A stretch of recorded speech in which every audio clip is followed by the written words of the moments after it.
तो hello guys, कैसे हैं आप सब लोग। मैं आज आपके लिए एक्सप्लेन करने वाला हूँ demon slayer season 1 episode 1 and 2। तो चलिए शुरू करते हैं। तो हम सबसे पहले तांजीरो को देखते हैं जो अपने बहन को उठाया होता है और वो कहता है कि तुम ऐसे मर नहीं सकते हो, मैं तुझको बचाऊंगा। उसके बाद सीन शिफ्ट होता है और उसके माँ को हम देख रहे होते हैं। उसकी माँ तांजीरो से कह रहे होते हैं कि मतलब तुम चारकोल बेचने मत जाओ, लेकिन तांजीरो कहता है कि हमें इस बार त्योहार अच्छे से मनाना हो, मैं ये बेचने जाऊंगा। और इसके बाद उसके बहन भाई आ जाते हैं और वो कहते हैं कि हम भी तुम्हारे साथ जाएंगे, लेकिन तांजीरो कहता है कि नहीं। इसके बाद तांजीरो चारकोल बेच देता है और जैसे वो घर की तरफ रवाना हो जाता है तो बहुत ज्यादा अंधेरा होता है क्योंकि रात हो चुकी होती है। और वो उस रात में जा रहा होता है तो वहां पर एक बूढ़ा आदमी उससे कह रहा होता है कि मतलब मेरे घर के अंदर आ जाओ क्योंकि बाहर उस वक्त डीमंस घूम रहे होते हो, वो तुमको खा जाएंगे। और वो उसका बात मान लेता है, उसके घर के अंदर जाता है और कुछ खाना खा लेता है। इसके बाद वो कहता है कि मतलब डीमन क्या करते, तो वो कहते हैं हम जैसे किसानों को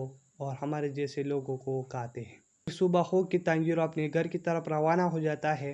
जैसे वो घर के नजदीक चला जाता है उसको खून की बदबू आती है, तो वो बहुत परेशान हो जाता है और घर के अंदर चला जाता है। और जैसे वो घर के अंदर चला जाता है वहां पर उसकी माँ और बहन भाई सब मरे पड़े हुए होते हैं, लेकिन उसकी एक बहन जिंदा बच्चे होते हैं जिसका नाम होता है नेजुको। वो उसको उठा लेता है, वो बहुत ज्यादा जख्मी होती है, उसे उठाकर जा रहे होते हैं और वो कहता है कि मतलब तुम ऐसे मार नहीं सकते हो, मैं तुमको बचाऊंगा।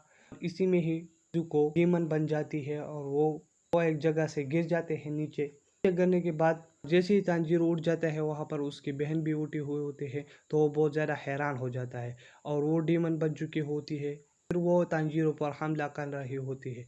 इसके बाद तांजीरो कहता है कि ये सारी मेरी गलती है, अगर मैं घर पर होता तुम सारे लोग आज ऐसे नहीं होते। और इसी में ही पीछे से एक डीमन स्लेयर आ जाता है और वो निजुको पर हमला कर देता है और फिर वो निजुको को पकड़ लेता है। तांजीरो से भीख मांगता है कि मतलब तुम इसको मत मारो, ये मेरी बहन है और मैं इसको ठीक कर दूंगा। लेकिन डीमन स्लेयर कहता है और कोई भी डीमन बन जाए तो वो फिर इंसान नहीं बन सकता। लेकिन उसे बहुत ज़्यादा भीख मांगने लगता है, लेकिन वो कहता है कि मतलब तुम बहुत ज़्यादा जिद कर रहे हो, लेकिन ये हो सकता। और इसके बाद हीरो डीमन स्लेयर पर हमला करने लगता है और उसके पास चला जाता है, लेकिन डीमन स्लेयर उसको बेहोश कर देता है। जैसे वो ऊपर देख लेता है उसके पास से कुल्हाड़ी गुजर जाती है। डीमन स्लेयर फिर कहता है कि लड़का कितना होशियार है और इसी में ही निजुको उस डीमन स्लेयर को लात मारकर वहां से गिरा देता है और फिर वो अपने भाई के पास जाने की कोशिश करती है।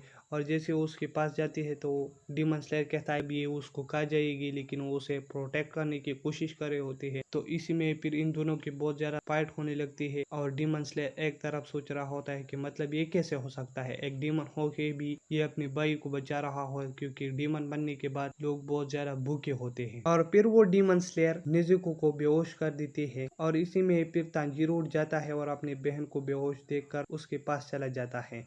उसके पास जाने के बाद डीमन स्लेयर उससे कहने लगता है कि मतलब तुम जल्द से जल्द बाउंड सागिरी चले जाओ और वहां पर तुमको एक बूढ़ा आदमी दिखेगा जिसका नाम होगा ताकोंजी ओरुकोडाकी, और उसे कहना कि तुम्हें ग्योटोमियो ने भेजा है। और फिर वो डीमन स्लेयर तांजीरो को बता देता है कि अपने बहन को सूरज से बचा कर रखना क्योंकि ये सूरज इनको खत्म कर देती है। और इसके बाद तांजीरो अपनी बहन लेकर अपने घर पर चला जाता है जहाँ पर वो अपनी माँ और बहन भाइयों को दफना लेता है और कुछ रोने के बाद वो फिर से वहां से चला जाता है बाउंड सागिरी की तरफ। और इसके बाद तांजीरो अपनी बहन के लिए बास्केट बना लेता है और उसमें अपनी बहन को बिठा लेता है और वो फिर बाउंड सागिरी के लिए रवाना होता है। और लेकिन बहुत ज्यादा रात हो चुकी होती है और जैसे वो जा रहे होते हैं वहां पर उसको खून की बू आती है। जैसे ही वो उस जगह के अंदर चला जाता है वहां पर एक डीमन होता है जिसने बहुत सारे लोगों को खाया हुआ होता है। इसके बाद तांजीरो बहुत गुस्से में उससे फाइट करने लगता है और डीमन भी बहुत ज्यादा गुस्से में होता है, तो वो एक दूसरे से फाइट करने लगते हैं। लेकिन तांजीरो बहुत ज्यादा कमजोर होता है तो इसी वजह से वो उसके नीचे आ जाता है। दूसरी तरफ निजुको अपने भाई को बचाने के लिए उस डीमन का सब धड़ से अलग कर देता है, लेकिन फिर भी वो डीमन बिना सर के तांजीरो से फाइट कर रहा होता है। और ये देखकर तांजीरो बहुत ज़्यादा हैरान हो जाता है कि ये बिना सर के कैसे देख रहा होता है और कैसे मरे से फाइट कर रहा है। इसके बाद उसके सर के भी हाथ उग जाते हैं और वो तांजीरो से फाइट कर रहा होता है।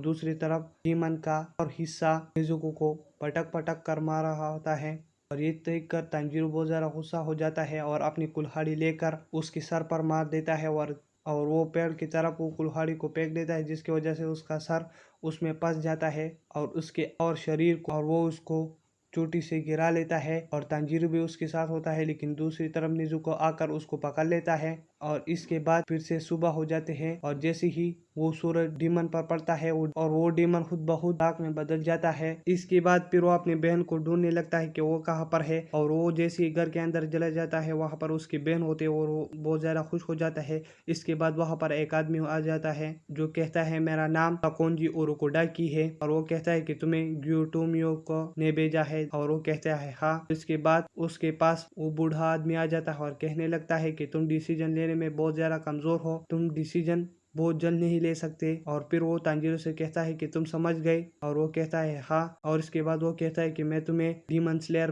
पॉप में शामिल कर सकता हूँ, और वो बहुत ज्यादा खुश हो जाता है। वो कहता है कि मैं तुम्हारा इम्तिहान लूंगा। फिर इसके बाद वो आदमी कहता है कि मेरे घर तक चलो, तो उसके घर तक चला जाता है। जाने के बाद वो कहता है कि तुम अपनी बहन को यहाँ पर रख सकते हो, यह जगह सेफ है, और मैं तुम्हारा टेस्ट लेना चाहता हूँ अभी, तो हम उस पहाड़ पर चलेंगे। और फिर तांजीरो और वो बूढ़ा आदमी उस पहाड़ पर चलने के बाद वो बूढ़ा आदमी उसे कहने लगता है कि मतलब तुम्हें सुबह होने से पहले मेरे घर तक आना है, और इसके बाद वो गायब हो जाता है। और तांजीरो कहता है ये तो बहुत आसान है, लेकिन वो जैसे ही नीचे आ रहा होता है उसकी तरफ बहुत सारी मुसीबतें आ रहे होते हैं, और उसने बहुत सारे जाली बिछाए होते हैं। तांजीरो बहुत ज्यादा हर्ट हो जाता है और बहुत ज्यादा कमजोर हो जाता है, उसे खून ज्यादा बहने लगता है, लेकिन वो कहता है कि मैं कर सकता हूँ। और फिर सुबह होने से पहले वो उस आदमी के पास पहुंच जाता है और वो कहता है कि तुम टेस्ट में पास हो गए। और वो बूढ़ा आदमी उसे कहने लगता है कि आपसे तुम मेरे शागिर्द हो। और ये दोनों एपिसोड यहीं पर खत्म हो जाते हैं। मैं अगला एपिसोड आपके लिए जल्द लाऊंगा। अगर हाँ आप मेरे चैनल पर न्यू हो तो मेरे चैनल को लाइक करें, शेयर करें, सब्सक्राइब करें। तब तक के लिए गुड बाय।